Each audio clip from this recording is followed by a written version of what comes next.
بنتا تھا، وہ نماز پڑھتے تھے تو قرآن یقیمون الصلاۃ بنتا تھا، وہ زکات دیتے تھے تو قرآن یؤتون الزکاۃ بنتا تھا، وہ قتال کرتے تھے تو قرآن یقاتلون بن جاتا تھا، جب یہ جہاد کرتے تھے قرآن یجاہدون بن جاتا تھا، یہ جب نیکی کا حکم دیتے تھے صحابہ تو قرآن یامرون بالمعروف بن کے آتا تھا، یہ برائی سے روکتے تھے تو قرآن ینہون عن المنکر بن کے آتا تھا، اور جب یہ گھوڑے پہ بیٹھ کے گھوڑا بناتے تھے قرآن والعادیات ضبحا فالموریات قدحا فالمغیرات صبحا فأثرن به نقعا فوسطن به جمعا بن کے آتا تھا، اور جن کے عمل پر قرآن بنتا تھا ان کو دنیا نبی کے صحابہ کہتی ہے۔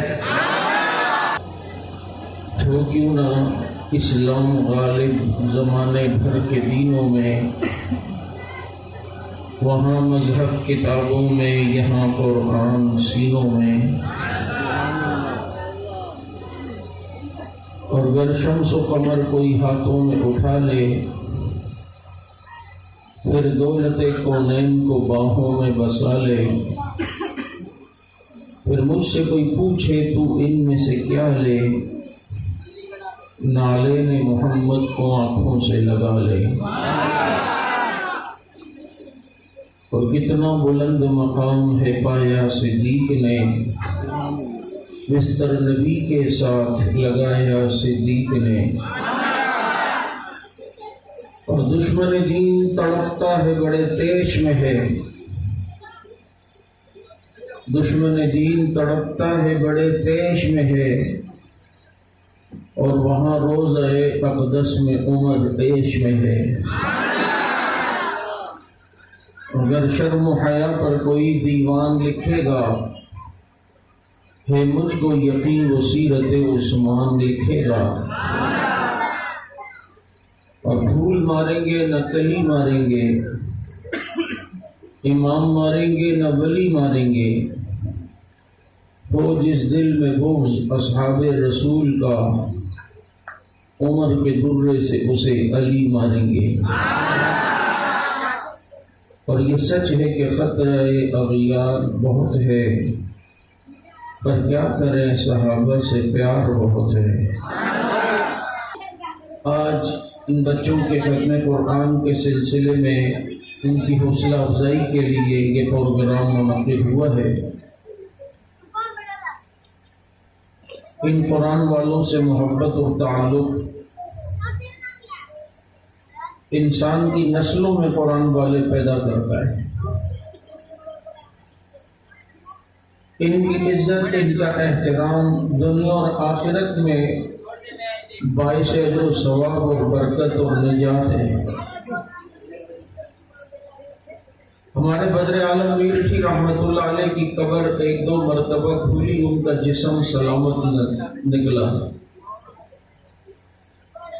کسی نے ان کے بیٹے سے پوچھا کہ آپ کے والد کا کوئی خاص عمل، تو وہ کہتے تھے کہ میرے والد صاحب کسی حافظ قرآن کی طرف پیٹ کر کے نہیں بیٹھتے تھے۔ مولوی کی بات اتنی توجہ سے سنا کرو جتنی بات آپ اپنی بیگم کی توجہ سے سنتے ہیں۔ جیسے آپ وہاں کامیاب شوہر بن گئے تو انشاءاللہ یہاں بھی کامیاب انسان بنو گے، اور توجہ نہ ہونے سے بیچارہ مولوی بولتا کچھ اور ہے، تم سمجھتے کچھ اور آگے بیان کچھ اور کرتے ہو۔ میں نے رمضانوں میں اپنی مسجد میں مسئلہ بیان کیا کہ مسواک سے روزہ نہیں ٹوٹتا، باہر نکل کے ایک صاحب کہتے ہیں یار مولوی صاحب نے عجیب مسئلہ بتایا کہ نسوار سے روزہ ہی نہیں ٹوٹتا۔ تو ہم دعا لکھتے رہے، وہ دغا پڑھتے رہے، ایک نقطے نے محرم سے مجرم بنا دیا۔ تو آپ کو میری بات کو سمجھ آئے تو کیا کہو گے؟ میرے دوستو، اللہ کا شکر ادا کریں کہ اللہ نے یہاں ہمارے ملک میں مدارس کا جال بچھایا ہے، اور یہاں قرآن کریم کے حافظ موجود ہیں۔ ابھی کچھ 2 سال پہلے سعودیہ نے ساری دنیا کے ریکارڈ جمع کیے، اور پہلا انعام وفاق المدارس پاکستان کے قاری حنیف جالیدری صاحب کو ملا، کیونکہ اس سال دنیاوی ممالک کی رپورٹ پیش ہوئی تو کسی ملک میں پورے سال میں 100 بچے حافظ بنے، کسی ملک میں 500 بچے بنے۔ خود سعودی عرب نے اس سال کی رپورٹ تھی 5000 بچے حافظ قرآن بنے ہیں، لیکن پاکستان کو یہ اعزاز اس لیے حاصل ہوا کہ اس سال صرف وفاق المدارس سے 65,000 بچوں نے قرآن کے حفظ کا امتحان دیا ہے۔ یہ ہر طرف جو قرآن کا ماحول، مجھے بتاؤ اس ملک میں کون سا ایسا گناہ ہے جو نہیں ہو رہا؟ ایک ایک گناہوں پر اللہ نے پوری پوری بستیوں کو تباہ کیا ہے، اور ہمارے ملک میں کون سا ایسا گناہ ہے جو نہیں ہے؟ یہ عذاب آتا ہے، لیکن وہ جو حدیث میں ہے کہ عذاب آتا ہے قرآن والوں کو دیکھ کے واپس چلا جاتا ہے، ان قرآن والوں کی وجہ سے بچے ہوئے ہو۔ یہ جو ہلتے ہیں نا پڑھتے ہوئے، یہ صرف ہل نہیں رہے ہوتے، اپنے ہلنے سے اللہ کے عذاب کو بھی دور پھینک رہے ہوتے ہیں۔ تمہیں ان کی قدر نہیں ہے، تمہیں پتہ نہیں ہے کہ ان کی عزت، ان کا احترام ہم ان کی وجہ سے نہیں کر رہے بلکہ قرآن کی نسبت کی وجہ سے کر رہے ہیں۔ یار کپڑا تو یہ بھی ہے کہ جس سے ہم ناک پوچھ لیتے ہیں، کپڑا تو وہ بھی ہے کہ جس سے ہم منہ صاف کر لیتے ہیں، لیکن اس کپڑے کی عزت کیوں کرتے ہو جو قرآن کا زلدان بنتا ہے؟ اب یہ نہیں دیکھتے کہ کون سی کوالٹی کا کپڑا ہے، بس زلدان بنا، کہتے اب اس کی نسبت قرآن کے ساتھ ہو گئی، اب یہ کپڑا اعلیٰ ہو گیا۔ یہ لکڑی کرسی کی بھی لکڑی ہے، اور جناب کے بیڈ کے اوپر یہ بھی لکڑی ہے، یہ اسٹیج پر بھی لکڑی ہے، لیکن اس لکڑی کی عزت کیوں کرتے ہو جو قرآن کی رحل بن جائے، قرآن کی تپائی بن جائے؟ کیونکہ نسبت قرآن کے ساتھ ہے۔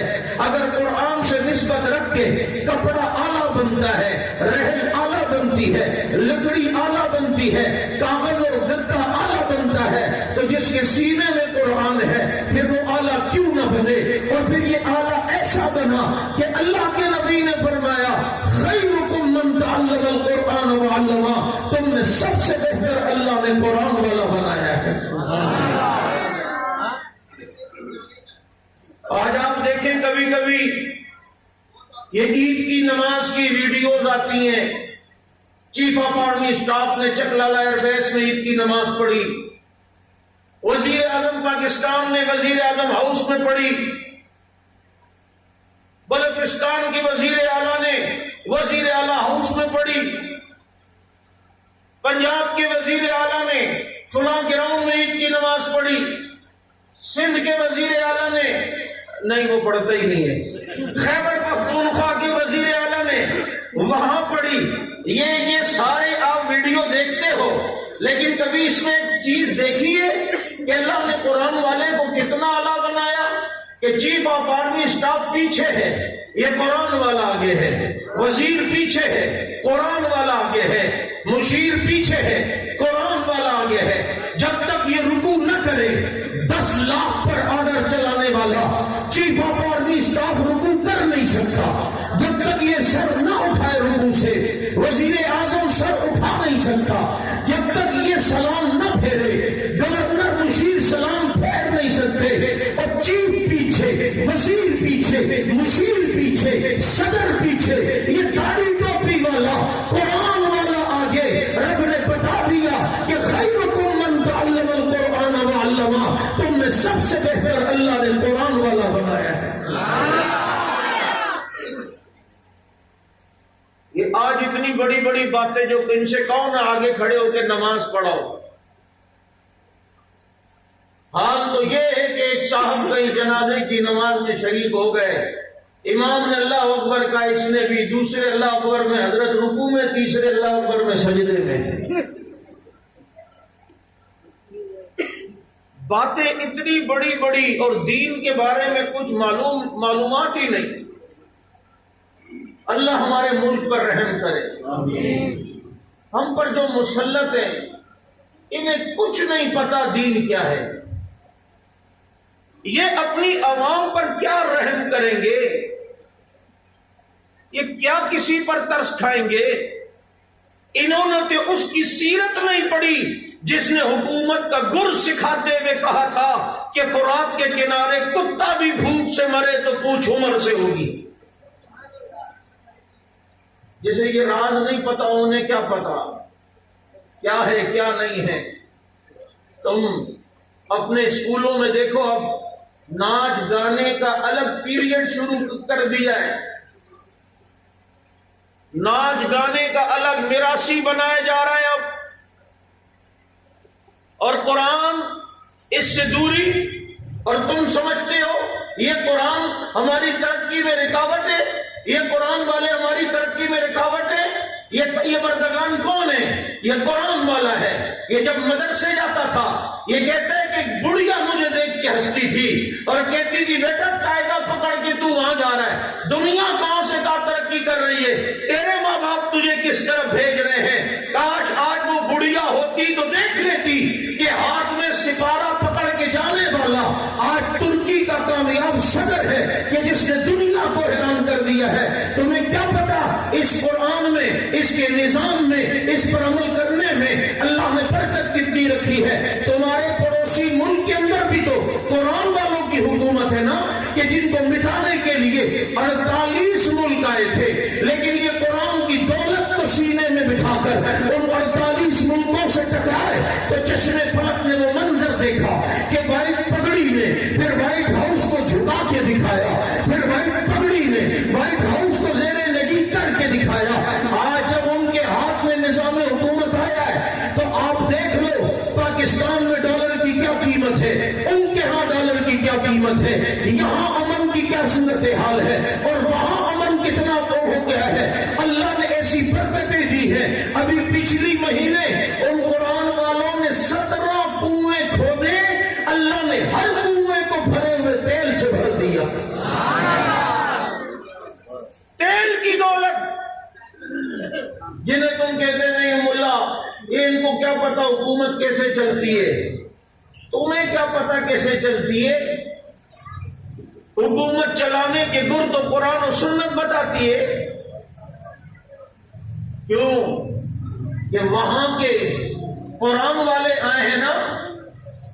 تو اس دن تم نے تصویر میں دیکھا ہوگا وہاں کا نائب وزیر اعظم ہے اور پلاسٹک والے پرانے چپل پہن کے اجلاس میں کھڑا ہوا ہے. کیونکہ قرآن یہ سکھاتا ہے کہ عوام کو ریلیف دو، تمہیں چاہے پیٹ پہ پتھر کیوں نہ باندھنا پڑے. اور جب یہ صورتحال ہوگی تو مجھے بتاؤ عوام خوشحال ہوگی یا نہیں ہوگی؟ نہیں سمجھ آئی؟ نہیں بول رہے ہو. یہ عوام خود چاہتی ہی نہیں ہے اسلام. صاف بات ہے. اس الیکشنوں میں جیسے تم نے قرآن والوں کو پیچھے پھینکا ہے نا، بس ہر نماز کے بعد دعا کرو اللہ عذاب سے بچا لے، عذاب سے بچا لے.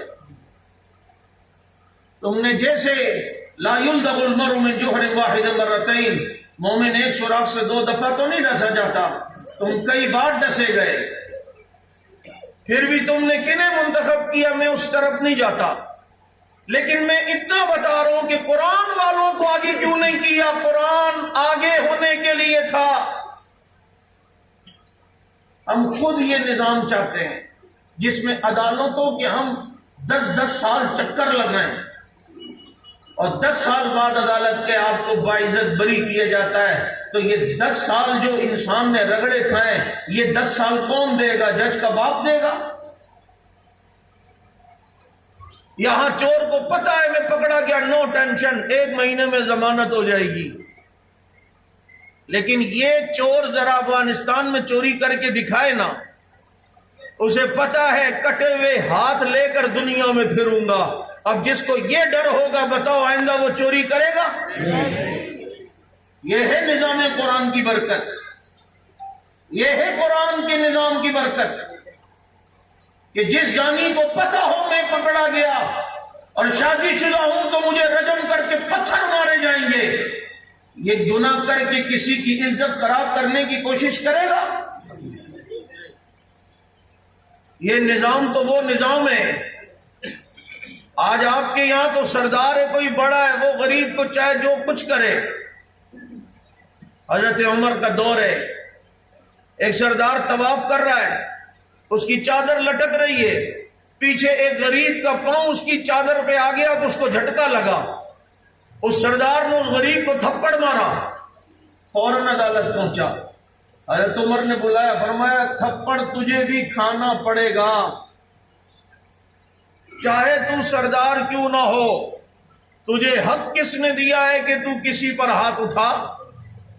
یہ تحفظ ہے اس نظام میں، خدا کی قسم ہم نے وہ قرآن کے نظام کا ذائقہ چکھا ہی نہیں ہے، ایک دفعہ چکھ لینا تو پتہ چلے گا تمہیں، تم کہو گے یار اس سے پہلے ہم کس گند میں پڑے ہوئے تھے۔ اور نہیں تو اپنے گھر پہ تو نظام قرآن نافذ کر سکتے ہیں۔ آج ہر ایک کہتا ہے میں وزیر اعظم صدر بن گیا تو اسلام نافذ کروں گا، وہ تو پتہ نہیں بنے گا کب بنے گا نہیں بنے گا، لیکن اپنے گھر کے وزیر اعظم تو تم خود ہو یا نہیں ہو؟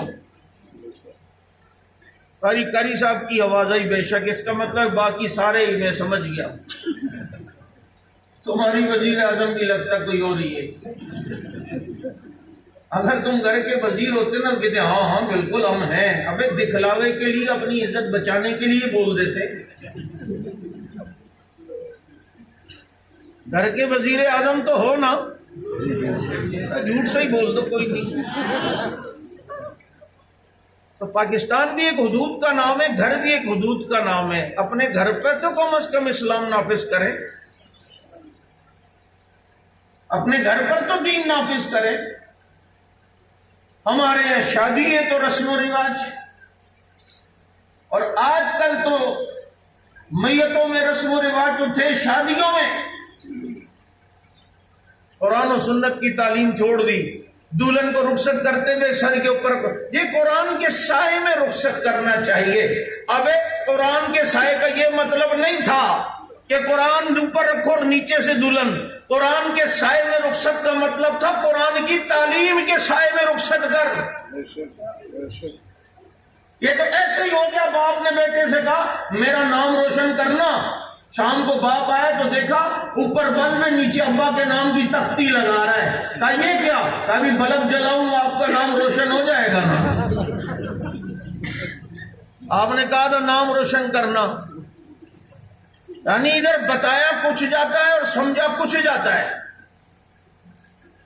یہ جو ہم میں بات تھی نا، یہ مشہور ہے کہ نیکی کر دریا میں ڈال، اس کا مطلب ہم یہ سمجھتے ہیں کسی کے ساتھ نیکی نہیں کرنی چاہیے، نیکی کر دریا میں ڈال، یہ مطلب نہیں تھا۔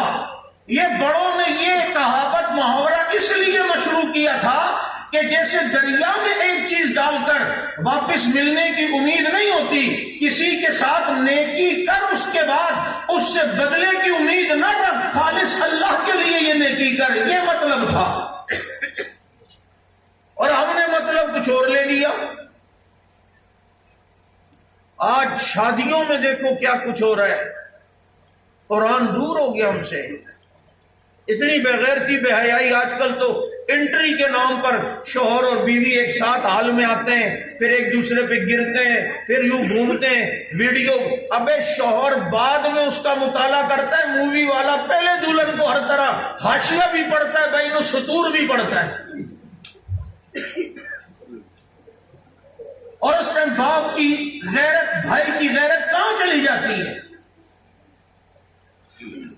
اب تو حال کے اندر شوہر سب کے سامنے بیوی کا ماتھے پہ بوسہ دے رہا ہوتا ہے کہ دیکھنا آئندہ بھی ہماری محبت ہوگی۔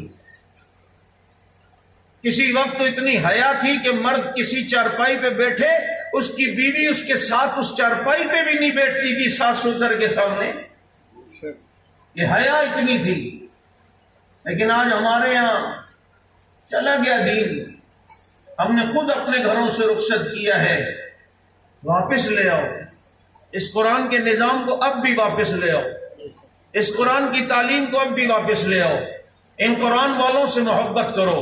یہ اتنی عظیم کتاب ہے، خدا کی قسم کہ جس کو پڑھنا بھی ثواب، دیکھنا بھی ثواب، جس کو چھونا بھی ثواب، جس کو سننا بھی ثواب، کسی کو ہدیہ کرنا بھی ثواب، اور جس کے سینے میں اس سے محبت کرنا بھی ثواب۔ یہ وہ عظیم کتاب ہے کہ جس کا یہ معجزہ ہے، یہ کل بھی محفوظ تھی، آج بھی محفوظ ہے، کل بھی اس میں اثر تھا، آج بھی اس میں اثر ہے، کل بھی یہ انقلابی تھی، آج بھی یہ انقلابی ہے، کل بھی اس کا چیلنج تھا، اس جیسی کوئی کتاب نہیں بنا سکا، آج بھی اس جیسی کوئی کتاب نہیں بنا سکتا، کل بھی اس کے لاکھوں حافظ تھے، آج بھی اس کے لاکھوں حافظ ہیں، کل بھی یہ اثر رکھتی تھی، آج بھی یہ اثر رکھتی ہے، ہاں کل بھی اس کا نظام دنیا میں امن کی دلیل تھی، آج بھی اس کا نظام دنیا میں امن کی دلیل ہے۔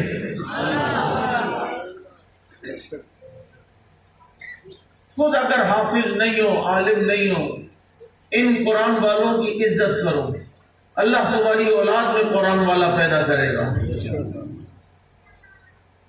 یہ بچوں نے جو حفظ کیا ہے، ان میں سے کتنوں کے والد جو ہیں حافظ نہیں ہوں گے، عالم نہیں ہوں گے، ہو سکتا ہے کتنوں کو ناظرہ بھی قرآن نہ آتا ہو، لیکن آج بچہ حافظ کیوں بنا ہے؟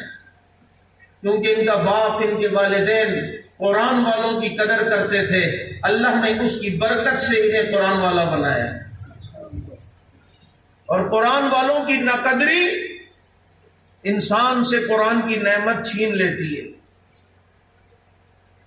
یہ تو ٹنڈو آدم اور شہداد پور کے قرآن والے ہیں، جو ان کی قدر نہیں کرے گا قرآن کی دولت سے محروم رہتا ہے، اور جو 1400 سال پہلے قرآن والے تھے، جو ان کی قدر نہیں کرے گا، اللہ اسے قرآن دے گا؟ نہیں سمجھ آئے؟ اللہ اسے قرآن دے گا؟ جو ہیں ہی اصل قرآن والے، جن کا 1200 آیات میں اللہ نے قرآن میں ذکر کیا ہے، 1200 سے زیادہ آیات میں، وہ قرآن والے کون تھے؟ سارے وہ لوگ۔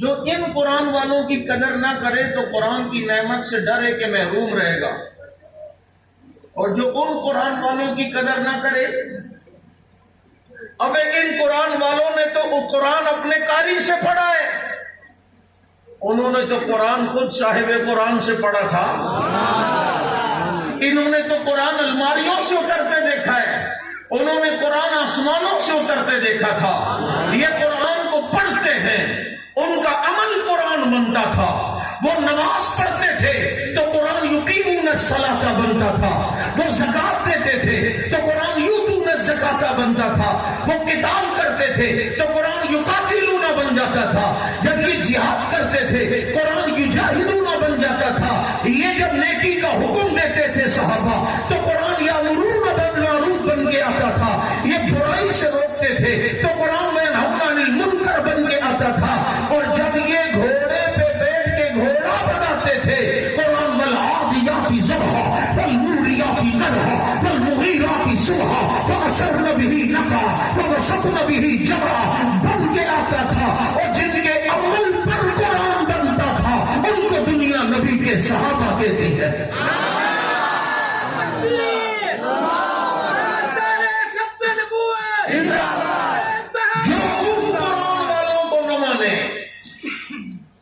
مجھے بتا، وہ آج قرآن کی دولت حاصل کر سکتے ہیں؟ ابھی دیکھو آگے رمضان آ رہا ہے، تراویح کے ٹائم آپ کے یہاں تراویح ہوگی، بولو انشاءاللہ۔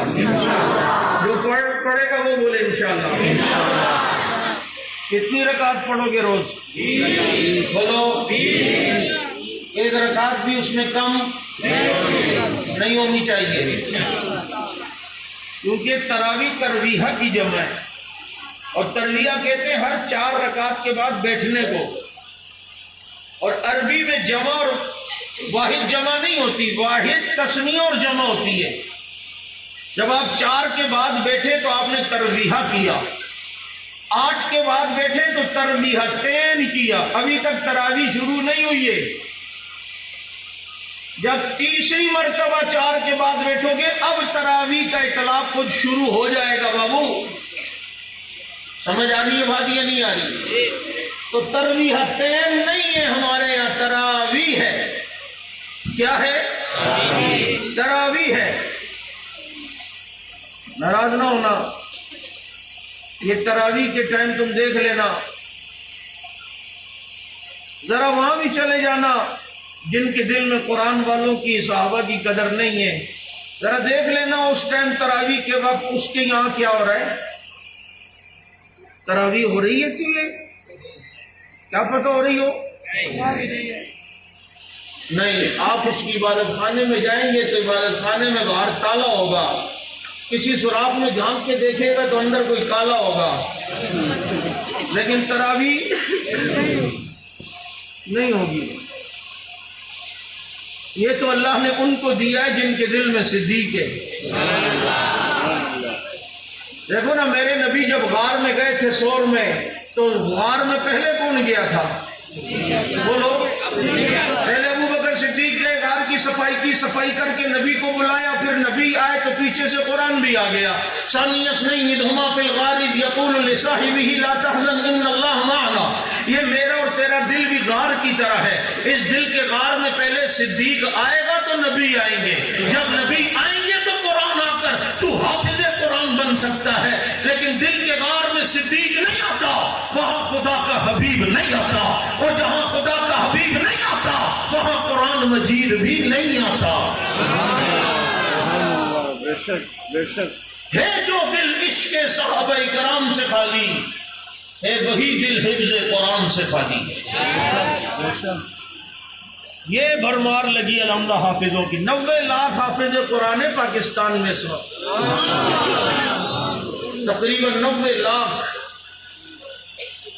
آپ خود دیکھو نا, آج سے کچھ عرصہ پہلے ہمیں بھی یاد ہے, ہم کو بوڑھے تو نہیں ہیں, قاری صاحب سے تو زیادہ جوان ہیں.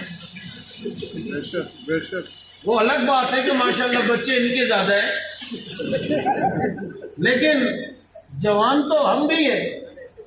ہمیں یاد ہے کہ تراویح کے لیے قرآن کا حافظ نہیں ملتا تھا, کئی مسجدوں میں سورہ تراویح ہوتی تھی.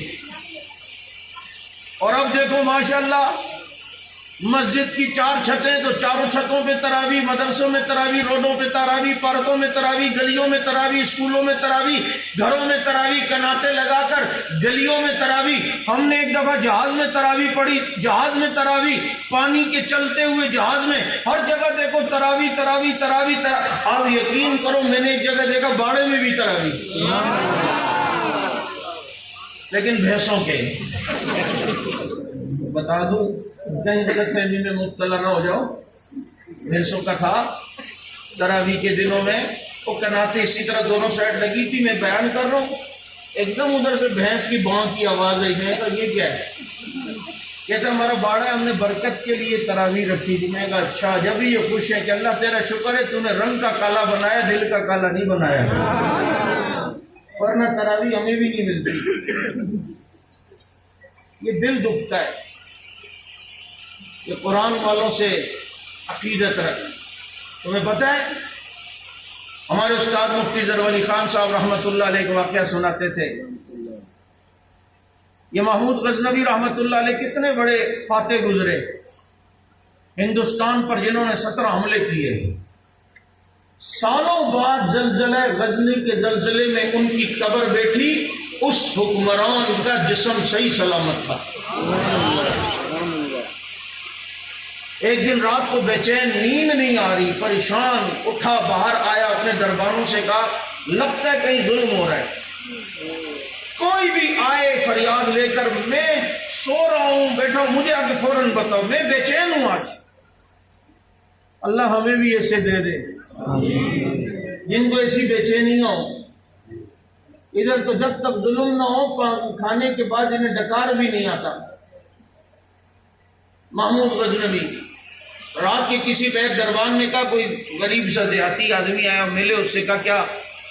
اس نے کہا محمود بات کرنا چاہتا ہوں, مجھے آپ کے محل سے آپ کا کوئی ایسا رشتہ دار ہے جتنے کانفیڈنس اور خود اعتمادی سے وہ آتا ہے, وہ آپ کے محل کا آپ کا کوئی رشتہ دار ہے اور ہر 2-3 دن بعد آتا ہے اور میرے گھر والوں کی عزت خراب کر کے جاتا ہے. اسلحے کے دور پہ محمود نے کہا کہ جب بھی آئے نا تو نے بتانا ہے, دربان سے کہا اس کا چہرہ دیکھ لو, یہ جب بھی آئے مجھے بتانا, اور فوراً جتنا مصروف ہوں بتاؤ. تیسرے دن وہ آیا، کہا کہ وہ بندہ آیا ہوا ہے، محمود کو بتاؤ۔ دربانوں نے بتایا، محمود نے کہا چلو۔ اس کے گھر گئے، جا کے چراغ کو بجھایا اور اس نوجوان کو قتل کیا، اور اس کے بعد چراغ جلایا تو محمود نے سجدہ کیا، اور پانی کا مٹکا پڑا ہوا تھا، پورا پانی پی گیا، اور ان گھر والوں سے کہا کچھ کھانے کے لیے؟ انہوں نے کہا آپ بادشاہ لوگ ہیں، ہمارے پاس جو صبح کی سوکھی روٹی ہے، اب وہی لاؤ۔ وہ جو روٹی سوکھی تھی وہ ساری کھا گیا۔ اس دیہاتی نے، اس غریب نے کہا محمود صاحب ایک بات پوچھے بادشاہ صاحب کا؟ پوچھو۔ کا چراغ کیوں بجھایا؟ محمود نے کہا تو نے کہا تھا کہ آپ کا کوئی رشتہ دار ہے، تو میں نے کہا اگر مجھے اس کا چہرہ نظر آئے، ہو سکتا ہے انصاف دلانے میں میرا ہاتھ پیچھے نہ ہو، تو میں نے چراغ بجھا کر اندھیرا کر کے اس کو قتل کیا ہے، اس ظالم کو۔ اور اس کے بعد جب چراغ جلا کر اس کا چہرہ دیکھا تو سجدہ اس لیے کیا ہے، یہ شکرانے کا سجدہ تھا، یہ میرے خاندان کا نہیں تھا، یہ میرے محل کا نہیں تھا، میں اسے جانتا بھی نہیں تھا۔ اور پانی اتنا میں نے اس لیے پیا کہ جب سے تو فریاد لے کر آیا تھا میں نے قسم کھائی تھی جب تک تجھے انصاف نہ دلاؤں نہ کھانا کھاؤں گا نہ پانی پیوں گا، اس لیے پورا مٹکا پی گیا، اس لیے تیرے یہ بھوسی ٹکڑے بھی مجھے مسلم لگ رہے تھے۔ اتنا کچھ محمود نے کیا، لیکن نبی کی خواب میں زیارت نہیں ہوئی۔ نبی کی زیارت کب ہوئی؟ اس سے پہلے ایک بات سنو، محمود سبکتگین کے بیٹے تھے، لیکن کسی نے ان کے ذہن میں ایسی وسوسہ ڈال دیا تھا سبکتگین کہ تم حقیقی بیٹے نہیں ہو، اس نے گود لیا تھا، تو محمود سوچتا تھا کہ میرا پھر والد کون ہے، حالانکہ والد سبکتگین ہی تھا۔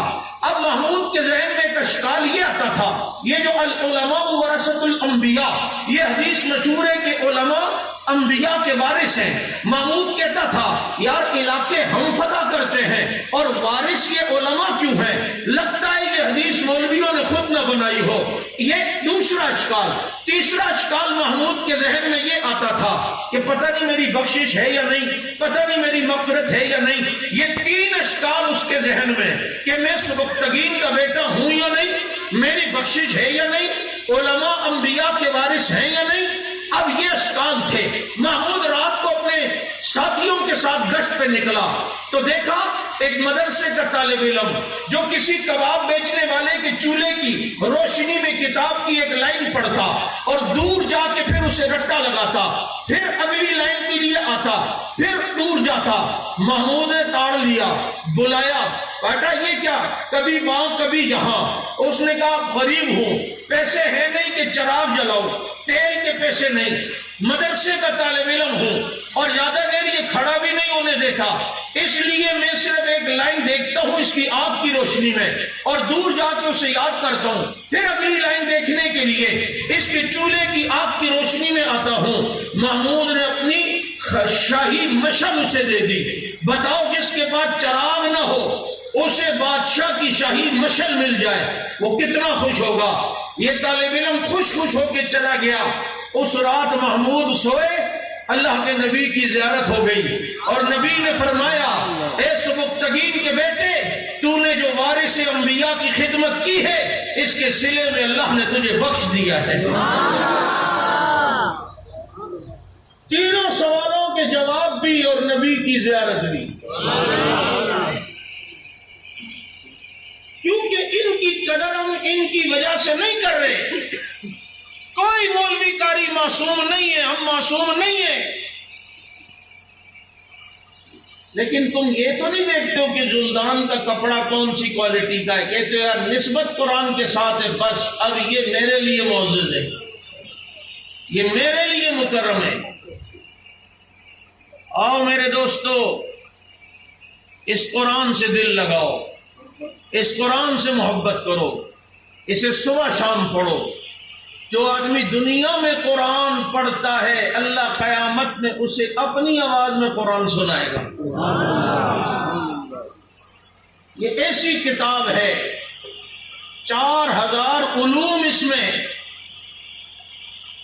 کسی نے امام غزالی رحمت اللہ علیہ سے پوچھا، کوئی غیر مسلم تھا، اور کہا جی میں نے آپ کے قرآن میں ریسرچ کی ہے، مجھے ستاروں کی سیدھی حرکت نظر آئی، لیکن بعض ماہر فلکیات کہتے ہیں کچھ ستارے الٹی طرف سے بھی گھوم رہے ہیں۔ آپ کا قرآن ستاروں کی سیدھی حرکت بتاتا ہے، الٹی نہیں۔ تو محمود نے کہا سیدھی تو بتا دے، الٹی میں بتا دوں گا۔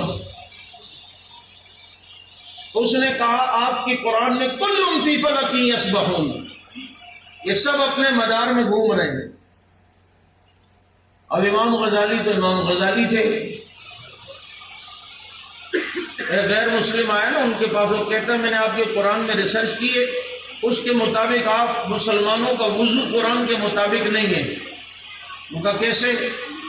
کہ میں نے قرآن میں پڑھا ہے فَاغْسِلُوا وُجُوهَكُمْ وَأَيْدِيَكُمْ إِلَى الْمَرَافِقِ، پہلے چہرہ دو، کونیوں تک ہاتھ دو، سر کا مسح دو کرو، اور آخر میں پاؤں دو۔ اچھا وہ غیر مسلم تھا، اس سے پتہ چل گیا کہ پاؤں آخر میں دھوئے جاتے ہیں، لیکن جو غیر مسلم کا باپ ہوگا وہ پہلے ٹانگیں اٹھائے گا، ٹانگ آگے کرے گا، نہیں سمجھے؟ وہ پہلے پاؤں سے، یہ الٹا گنتی الٹی ہے۔ وہ کہتا ہے آپ لوگ پہلے ہاتھ دھوتے، کلی کرتے ہو، ناک میں پانی ڈالتے ہو، پھر جا کے چہرہ دھو کر۔ اب اسے کیا بتائے کہ بابا یہ فرض ہے اور یہ سنت ہے؟ اس کو تو اس کے مطابق جواب دینا ہے نا، جیسا سامنے والا سوال کرے ویسا جواب۔ اب مسلمان کسی بات پر اعتراض کرے تو جواب اس کا کچھ اور ہوتا ہے، کوئی غیر مسلم اعتراض کرے تو جواب کچھ اور ہوگا۔ مثلا مجھ سے کسی نے پوچھا کہ گائے کیوں حلال ہے اور گدھا کیوں حرام ہے؟ میں نے کہا اللہ اور رسول نے ایسے ہی بتایا۔ اب ایک مسلمان سوال پوچھے گا تو اس کو تو یہی جواب دیا جائے گا نا۔ مجھے کیا پتا تھا وہ کچھ اور مخلوق تھی، وہ پرویزی تھا، یہ تو کوئی جواب ہی نہیں ہوا۔ حالانکہ مسلمان کے لیے اتنا جواب بہت ہے، اللہ اور رسول نے ایسا ہی کہا ہے بس۔ یہ جو کیوں والی بات ہوتی ہے نا، اس کیوں نے لوگوں کو تباہ کر کے رکھ دیا ہے۔ حضرت عائشہ رضی اللہ تعالیٰ عنہ سے کسی نے پوچھا عورت کے جو مخصوص ایام ہوتے ہیں اس میں جب اس کی نمازیں قضا ہوتی ہے تو نمازوں کی قضا نہیں ہوتی اس پر، لیکن جب وہ روزے اس ایام میں آئے تو روزوں کی قضا کرنی پڑتی، کیوں؟ حضرت عائشہ نے فرمایا میں اللہ اور رسول نے ایسا ہی کہا ہے۔ سبحان اللہ کی آواز نہیں آ رہی۔ بس کر دوں، ختم کر دوں، بس تنگ ہو گئے ہو، گھر والے تو یاد نہیں آ رہے، یعنی بچے امی ابو، تمہارا ذہن ایک ہی طرف کیوں جاتا ہے بھائی؟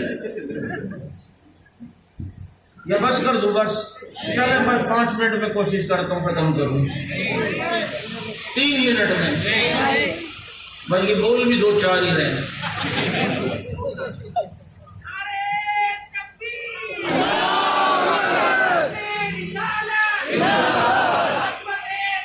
یہ گدھا کیوں حرام اور گائے کیوں حلال؟ اب کوئی غیر مسلم پوچھے گا تو اسے آدمی یوں بھی جواب دے سکتا ہے کہ دیکھو بھائی ہمارے مذہب میں جو جانور جگالی کرتے ہیں وہ حلال ہے، جو جگالی نہیں کرتے وہ حرام ہے۔ جگالی پتہ ہے کس کو کہتے ہیں؟ یہ جو گائے بکریاں رات کو اپنے معدے سے کھانا منہ میں لاتی ہیں اور چباتی رہتی ہیں چنگم کی طرح، یہ جگالی کرنا ہے تو دیکھو ہر حلال جانور جگالی کرے گا، لیکن جو جانور حرام ہوگا وہ جگالی۔ تو امام غزالی سے اس نے کہا آپ لوگ پہلے ہاتھ دھوتے ہو، کلی کرتے ہو، ناک میں پانی، پھر جا کے چہرے سے شروع کر کے قرآن پر عمل کرتے ہو۔ امام غزالی نے فرمایا بھائی اللہ کا حکم پورا کرنے سے پہلے ہم پانی کو ہاتھ لگا کے دیکھتے ہیں تو زیادہ ٹھنڈا گرم تو نہیں ہے، پھر منہ میں ڈال کے دیکھتے ہیں کڑوا چھڑوا تو نہیں ہے، پھر ناک میں ڈالتے ہیں دیکھتے ہیں بدبو شدبو تو نہیں آ رہی۔ جب پانی سے مطمئن ہوتے ہیں نا تو چہرے سے شروع کر کے اللہ کا حکم پورا کرتے ہیں۔ اس نے اچھا سمجھ آ گئی ہے تو کہا جی آپ کے قرآن میں کل فی فلک یسبحون، ستاروں کی سیدھی حرکت، تو الٹی کیوں نہیں؟ اچھا یہ بھی سن لو، یہ سوال پوچھنے کا انداز ہی غلط ہے کہ جی یہ ہمیں صرف قرآن سے بتائیں، کیوں بھائی حدیث نہیں ہے کیا؟ بہت سی چیزیں قرآن میں جو وہاں نہیں ہوں گی حدیث میں، اور یہ بھی صحیح نہیں ہے کہ صرف قرآن اور حدیث سے، کیوں فقہ نہیں ہے کیا؟ اب پورے قرآن اور حدیث میں کہیں بھی گائے کا ذکر نہیں ہے، کہیں بھی قرآن میں، بحث کا. اب فقہ کی طرف آئیں گے. جب بحث سامنے پہلی مرتبہ مسلمانوں کے سامنے آئی تو انہوں نے دیکھا گائے جگالی کرتی ہے، یہ بھی جگالی، وہ حلال ہے تو یہ بھی حلال. یہ سوال ہی غلط ہے کہ جیسے قرآن سے. ہمارے استاد مفتی ظفر علی خان صاحب رحمۃ اللہ علیہ کے پاس ایک شخص آیا اور کہا حضرت میرے یہاں بیٹا ہوا ہے، ایسا نام بتائیں جو قرآن سے اور کسی نے بھی نہ رکھا ہو. حضرت نے کہا ابلیس نام رکھ دو. تو یہ کیوں پوچھ رہا ہے؟ اب بولو اچھا سا نام بتاؤ. اس نے کہا کل فی فلک یسبحون، یہ ستاروں کی سیدھی حرکت ہے، آپ الٹی بتاؤ. امام غزالی نے فرمایا اسی آیت میں ستاروں کی الٹی حرکت بھی ہے. وہ کیسے؟ فرمایا کل فی فلک کو دائیں طرف سے پڑھو تو کل فی فلک بنتا ہے، اور فلک کے کاف سے الٹا پڑھو تو تب بھی کل فی فلک بنتا ہے. نہیں سمجھ آئی؟ جیسے رب کا فکبر کو دائیں طرف سے پڑھو تب بھی رب کا فکبر، اور فکبر کے راہ سے الٹا پڑھو تب بھی رب کا فکبر. ایسے بے شمار مثالیں. جیسے تبت لکھا ہو، تبت کو یہاں سے پڑھو تب بھی تبت یہاں سے پڑھو. نہیں سمجھ آئی؟ اب تمہیں سمجھ آئے گی. بھائی یہ ساس لکھتے نا، ساس، ساس کو یہاں سے پڑھ تب بھی ساس، یہاں سے پڑھ تب بھی ساس، اس کے ساتھ اچھا کر تب بھی ساس، برا کر تب بھی ساس. اب سمجھ آ گئی؟ تو کل فی فلک کو دائیں طرف سے پڑھا تو قرآن ستاروں کی سیدھی حرکت بتا رہا ہے. فلک کے کاف سے الٹا پڑھا تو قرآن ستاروں کی الٹی حرکت بتا رہا ہے. علوم کا منبع،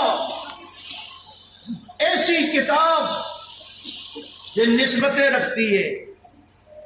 ہاں آج کوشش کرتے ہو کہ سرکاری نوکری ملے، M N A M P S کے گھروں کے چکر لگاتے ہو کہ بھائی سرکاری نوکری، یار اس کا فائدہ یہ کہ ریٹائرمنٹ کے بعد پینشن ملتی ہے، ریٹائر ہو کے آرام سے پینشن آئے گی، گھر پہ بیٹھ کے کھاؤں گا.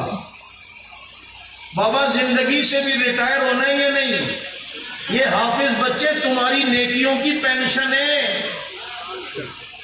یہ اپنی قبر میں چلے جاؤ گے، قرآن یہ پڑھیں گے، پیچھے نیکیوں کی پینشن تجھے زندگی کی ریٹائرمنٹ کے بعد قبر میں ملے گی. اس ریٹائرمنٹ کی کوئی فکر نہیں، اس پینشن کی کوئی فکر نہیں. زندگی کی ریٹائرمنٹ کے بعد جو پینشن ہے اس کی فکر کرو گے یا نہیں؟ یہاں کون کون نیت کرتا ہے اپنے بچوں کو انشاءاللہ حافظ بنائیں گے، عالم بنائیں گے، دیندار بنائیں گے؟ ہاں مت ڈرو کہ یہ میرا بیٹا مولوی بن گیا تو کھائے گا کیا. خود کہتے بھی ہیں یار یہ مولوی کھاتے بہت ہیں، کہتے بھی اور ڈرتے بھی ہیں. سنو تمہیں میں ان مدرسوں والوں کی کرامت بتاتا ہوں. آج آپ سنتے ہیں کہ جی روزانہ بے روزگاری کا دائرہ بڑھتا جا رہا ہے، ملک میں خودکشیاں ہو رہی ہیں، لیکن شہزاد پور والوں اس بے روزگاری کے دائرے میں اللہ نے اس قرآن اور سنت اور ان علماء کو اللہ نے بچا لیا، قرآن والوں کو بچا لیا ہے. میں حیران ہوتا ہوں، ہر سال ہزاروں علماء مدرسے سے فارغ ہوتے ہیں، اللہ انہیں کہیں نہ کہیں ایسا کھپاتا ہے دین کے کام کے لیے کہ ان کی روزی کا انتظام بھی اللہ غیب سے کرتا ہے. یہ تو سنا ہوگا مولوی نے اتنا کھایا کہ کھا کھا کے اس کا پیٹ پھٹ گیا اور مر گیا. یہ کبھی نہیں سنا ہوگا مولوی بھوک سے مرا ہے. یہ قرآن کی برکت ہے، یہ قرآن کی برکت ہے. یہ کم تنخواہوں پر رہنے والے اللہ نے ان کی زندگی میں، وقت میں، ان کے مال میں اتنی برکت رکھی ہے. اور یہ برکت اصل قرآن کی ہے. کس کی ہے؟ بولو. آؤ قرآن والوں سے محبت کرو، اس قرآن سے محبت کرو، اسے صبح بھی پڑھو شام بھی پڑھو. کم از کم جو صورتیں اہم جیسے جمعے کو سورۃ کہف ہے وہ پڑھو. مجھے کوئی کہتا ہے یار میرے یہ مسئلہ نہیں ہو رہا، اولاد نہیں ہو رہی، یہ بیماریاں ہیں وہ بیماریاں ہیں. میں اللہ کے نبی کا ایک وظیفہ بتاتا ہوں. آج بھی شب جمعہ ہے نا، شب جمعہ میں جو سورہ یاسین اور صافات پڑھ کر دعائیں مانگو اللہ تمہاری ہر حاجت کو پورا کرے گا، ہر حاجت کو۔ میں اپنے اس پر ایسے واقعات آپ کو سناؤں اب حیران ہو جاؤں۔ یہ ایسا وظیفہ ہے شب جمعہ میں یاسین اور صافات، یہ قرآن کی برکت ہے، اور یہ وظیفہ نبی کا بتایا ہوا۔ کینسر ہے، یہ مسئلہ ہے، وہ مسئلہ ہے، یوں مسئلے یوں مسئلے، یقین سے شروع کر لو شب جمعہ میں۔ دیکھ ہر جمعے سورہ کہف تو پڑھا کرو، جو ہر جمعے سورہ کہف پڑھے گا اللہ تعالیٰ اسے مرزا انجینئر کے فتنے اور دجال کے فتنے سے اللہ اسے محفوظ کرے گا۔ آپ دیکھو توجہ نہیں کرتے پھر زبان پھسلتی ہے۔ چلو کوئی نہیں، مرزا انجینئر بھی کوئی دجال سے کم تو نہیں ہے، اور انجینئر ہے بھی نہیں، سنو وہ پلمبر ہے۔ اسے انجینئر کہنا ایسا ہی ہے جیسے ختنہ کرنے والے کو سرجن بولنا شروع کر دو۔ جسے گھر کا اندر ماں کا نہیں پتا وہ اپنی اکیڈمیوں میں بیٹھ کر فیصلے صحابہ کے بارے میں کرے، اور جن کے فیصلے رضی اللہ عنہم کہہ کر خدا بہت پہلے کر چکا تھا، آج بیٹھ کر وہ فیصلے حضرت معاویہ کے کرے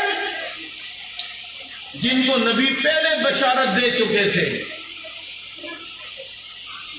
کہ میری امت میں وہ لشکر جنتی ہے جو سمندر کی پہلی جنگ لڑے گا، اور اس امت میں سمندر کی پہلی جنگ لڑنے کے اندر مسلمانوں کا جو امیر تھا دنیا اسے امیر معاویہ کہتی ہے رضی اللہ تعالیٰ عنہ۔ آج ہم ان کے بارے میں بیٹھ کے فیصلے کر رہے ہیں، جبکہ صحابہ وہ لوگ ہیں اور وہ شخصیات ہیں کہ جو تاریخ سے نہیں اللہ کے قرآن سے دیکھے جائیں گے، جنہوں نے نبی کو دیکھا، صبح شام دیکھا، لیل و نہار دیکھا، صبح مساء دیکھا، نبی کا گھر دیکھا، نبی کی دعا دیکھی، نماز دیکھی، روزہ دیکھی، تراویح دیکھی، نبی کا حج دیکھا، چلنا دیکھا، پھرنا دیکھا، جنہوں نے نبی کا بدر دیکھا، احد دیکھا، تبوک دیکھا، جنہوں نے نبی کا قیام دیکھا، رکوع دیکھا، سجدہ دیکھا، جنہوں نے ہاتھ نبی کے اٹھے میں دعا میں دیکھے، جنہوں نے نبی کو رکوع میں سجدے میں دیکھا، اور جنہوں نے نبی کی بلیل والی زلفیں دیکھی، بزحا والا چہرہ دیکھا، اور جنہوں نے نبی کے علم نشرح والا سینہ دیکھا، اور جنہوں نے آسمانوں سے نبی پر اترنے والے قرآن کو دیکھا، اور جنہوں نے نبی کے معجزات کو اپنی آنکھوں سے دیکھا، اور جنہوں نے نبی کے بہتے ہوئے امت کے غم میں آنسوؤں کو دیکھا، اور جنہوں نے میرے نبی کے چلانے والی تلوار کے انداز کو دیکھا، میرے نبی کے تیر کے چلانے کے انداز کو دیکھا، اور جنہوں نے نبی کو نمازوں میں دیکھا، جنہوں نے نبی کو عبادت میں دیکھا، جنہوں نے نبی کو میدانوں میں دیکھا، جنہوں نے نبی کو سواری پہ دیکھا، جنہوں نے نبی کو سواری سے اترتا ہوا دیکھا، جنہوں نے نبی کو مسکراتے دیکھا، اور جنہوں نے نبی کو سوتے دیکھا، بتاؤ جنہوں نے نبی کی ہر ادا دیکھی وہ کون تھے؟ اے ہائے ہائے ہائے، کیا لوگ تھے جنہوں نے نبی کی ایک ایک ادا دیکھی، اور صرف دیکھی نہیں محفوظ کی۔ یہ قاری صاحبان کافی سارے ہیں، یہ جانتے ہیں، توجہ ذرا، یہ نورانی قاعدہ جب پڑھاتے ہیں نا تو اس میں جملہ آتا ہے اس کا جو ہے نا یہ ہجو کرواتے ہیں کہ بیٹا پڑھو لام الف زبر لا، تا حمزہ زبر تا، لا تا میم نون زبر من، نون زبر نا، میرے ہونٹوں کو دیکھنا، لا تا من، بچہ پڑھتا ہے لا تا من، قاری صاحب ڈنڈی اٹھاتا ہے، بے ہونٹ بول کر لا تا من، وہ کہتے ہیں استاد جی انا اعطینا پر بھی تو نون پہ تشدید تھا، وہاں ہونٹ بول نہیں کرائے تھے، اور رانگڑی زبان میں ہوگا تو کیا کہیں گے، اتھے ہونٹ گول نہ کرائے ہو کیا، بس وہ میں پھر سیکھ جاؤں گا، آپ خود نہیں بول پا رہے۔ لقد من اللہ، نون پر وہاں بھی تشدید تھی، ہونٹ گول نہیں کرائے۔ آپ نے تو کہا تھا جہاں ضمہ ہو آگے واو ساکن ہو، پیش ہو آگے واو ساکن ہو، وہاں ہونٹ گول ہوتے ہیں، اجرمو، کانو، قالو، یہ لاتا من آپ کہتے ہیں ہونٹ گول کرو، کیوں؟ واہ صحابہ واہ.